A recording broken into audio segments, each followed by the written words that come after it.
here. This is a beautiful area. Right now I am actually in a Vietnam memorial in the city of Erie. I just moved out here not too long ago. There's a lot of cars driving by and stuff, but I think we should be good.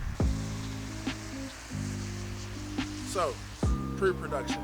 This is like the meat and bones of what your story is actually going to be and what your finished product is going to look like. I personally like to use the Notes app to go through and I'll put my title right at the top, the main idea I have, and then kind of work my way down that list.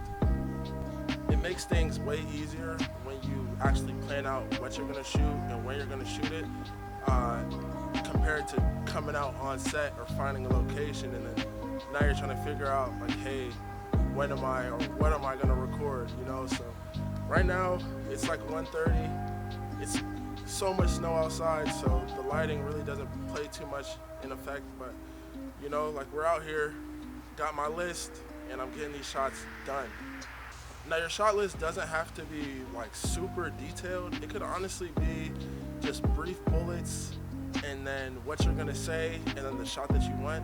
Some people even like using like reference images next to each scene or something just to give an idea and a vibe before you actually go out there and shoot. It helps so much.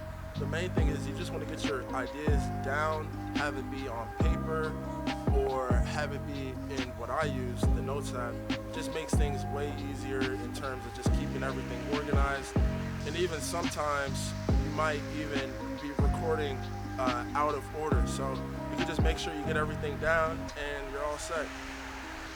I would definitely say your storyboard and your shot list is the very beginning of your creative process. It's something that you should definitely do before you go out here and try and record. Some people even like using like idea web like charts or something like that, but me personally, I just find it being too much of a hassle. I'm a very busy person, so the quicker I can get my ideas down and actually start putting it in motion, the better it is for me.